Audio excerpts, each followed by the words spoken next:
Hey guys, welcome to SuperMarcelWorld.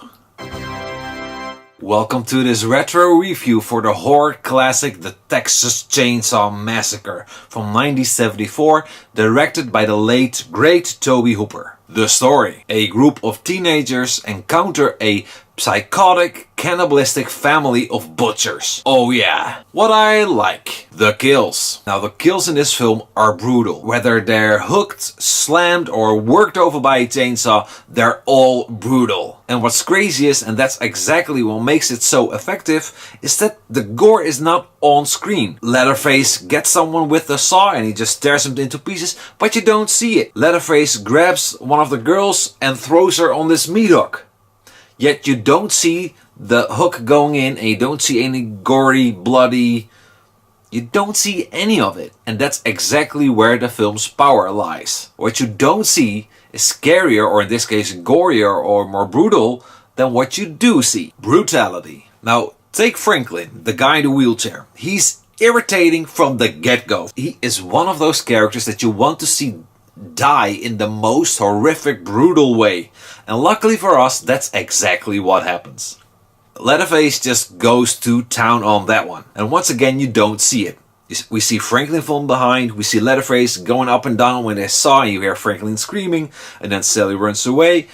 But you don't see any of the gore, and I think that's exactly what makes it so scary. Disturbing. Now, out of all the well-known horror franchises like Friday the 13th, Nightmare on Elm Street, Halloween, out of all those franchises, the Texas Chainsaw Massacre is probably the most disturbing.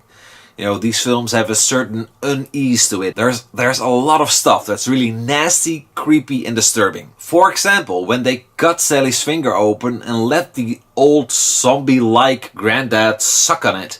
It's something so small compared to someone being hooked or being sawed into pieces. It gives you this certain unease. Or how about that corpse on display at the cemetery in the opening of the film? They dug up this corpse and they put him on display.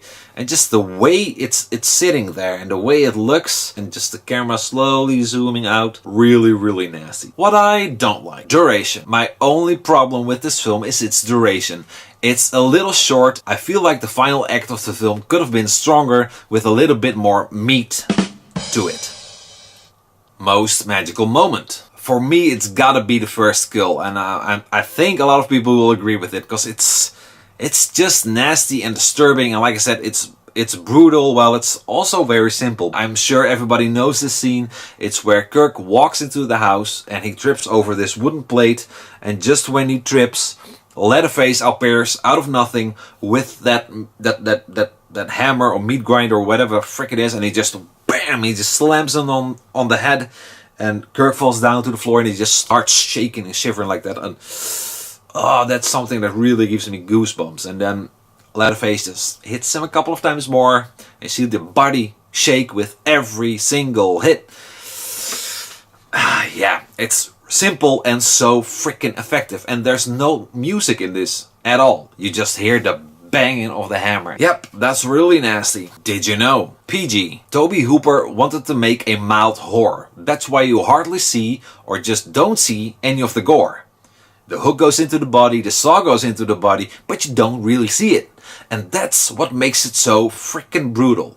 Because what you don't see is something that you create in your mind, and in your own head it's scarier than what a director might show you. The real massacre. The film is loosely based on the real killings of the Wisconsin killer Ed Gein. Gunnar Hansen. Gunnar Hansen, who plays Leatherface, originally did not want to do the film, but his friend who plays Sally, the star of the film, Marilyn Burns, convinced him to do it. Overall, the Texas Chainsaw Massacre is one of the most iconic and one of the most brutal horror films ever. It has a few tricks up its sleeve that you don't see coming. It does some things out of the book, like deciding not to use any real gore, or deciding to not use or hardly use any music. Now, in my opinion, these old 70s horror films have this certain nasty quality to it, and I can't really put my finger on it, but it's a certain visual quality. It kind of makes it feel more realistic by the way it looks than anything from the 80s or 90s or afterwards.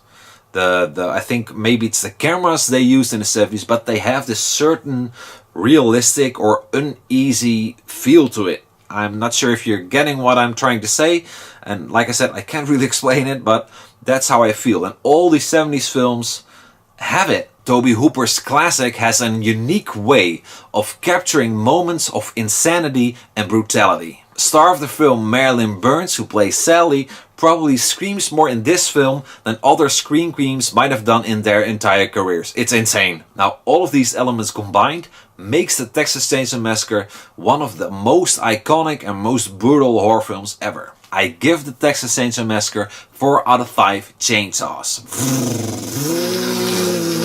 Sorry. So that's it for now, guys. Thanks so much for watching. How do you feel about the original Texas Chainsaw Massacre? Let me know below how you feel. We'll talk. If you have time, hit that like button. Maybe subscribe or check out some of my other videos. And of course, as always, I hope to see you back next time. Bye.